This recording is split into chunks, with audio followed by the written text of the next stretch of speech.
The power of context. Lesson 1. Context is the queen. If you observe life carefully, you will realize that you're always inside of some situation that is showing up in your life in a certain background, in certain circumstances, and in certain settings.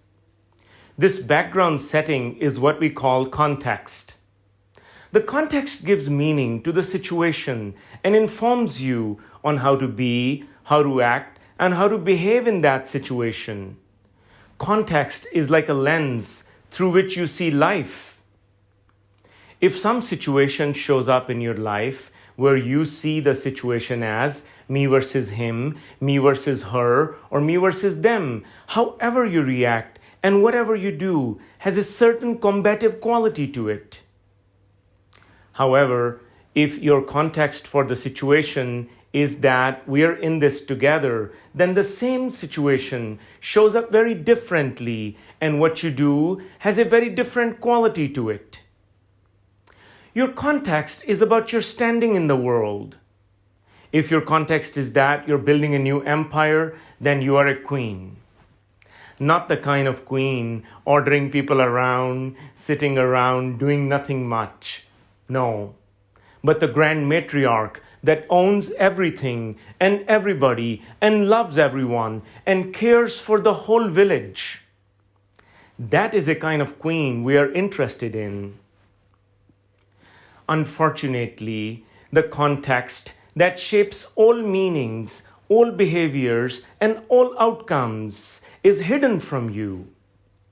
You're blind to the context of most situations. That is not to say that there is something wrong with your vision or that you're not intelligent.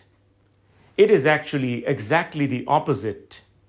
Being blind to a certain context allows you to fully immerse yourself in your current context and operate fluently and with ease. In a manner of speaking, you may know everything that is going on in your own house, but you could be completely blind to what is happening at the neighborhood level and at the city level. You may be blind to what is happening at the state, national, or global level. That is fine. You may need that blindness to operate very effectively in your local environment. And if everything is going very well and to your satisfaction in your local environment, that is your everyday life, you may not need to struggle with shifting your context. But keep in mind that your power is directly proportional to the size of the context available to you. It is perfectly well to operate with all your focus within your local environment. But your power is then limited to the local environment. And when the larger context changes, you may find yourself unaware, unprepared, and at the mercy of the change that is happening at the larger context. If you want your power to grow, you have to be willing to see a context that's larger than your specific needs in this moment. Seeing that context, seeing the possibility of that context, and creating for yourself a new context gives you a brand new source of power. For example, if your context is simply to pay your bills, then the possibility of your power is limited to how many bills you have. But if your context is to live a life of wealth and abundance for yourself and your community, then the possibility of your power is proportional to the size of the community.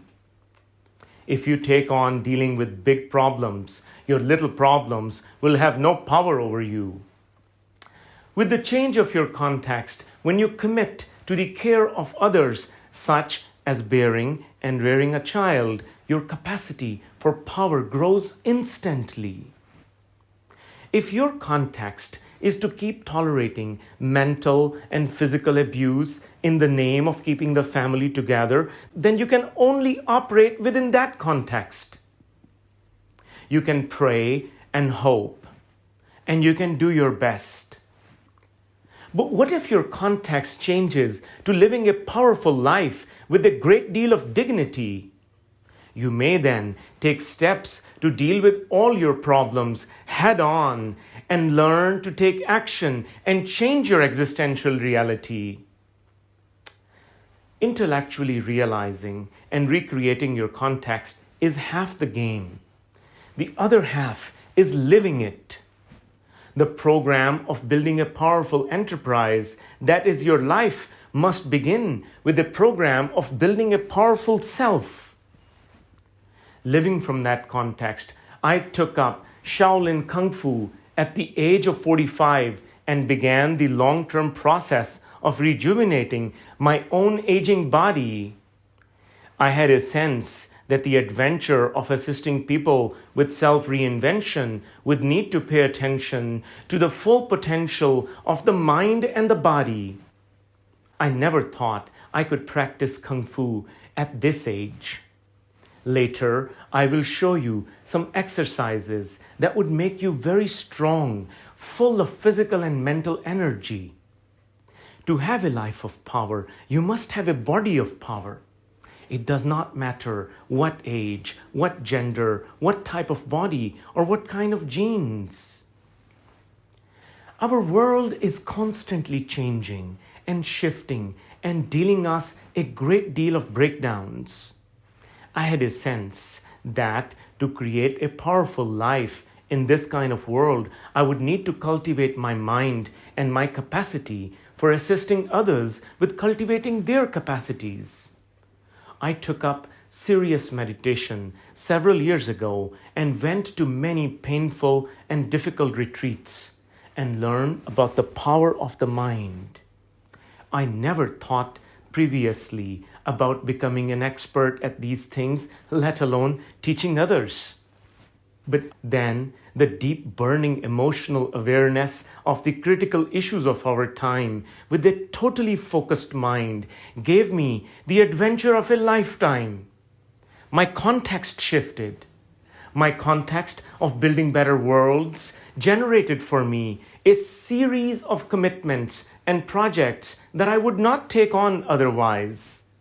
My commitment and the declaration of my commitment received unbelievable help and offers from others and led me to meet fantastic teachers. I learned by doing and experiencing. When you commit, the world moves.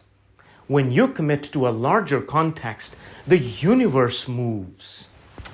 You are, after all, a universal being. For example, at the moment of writing and recording this course, I'm dealing with terrible allergies and a kidney stone. But it has not stopped me, and in that sense, I am unstoppable. Context is about your willingness, as each context gives you a different kind of power. Context is the king.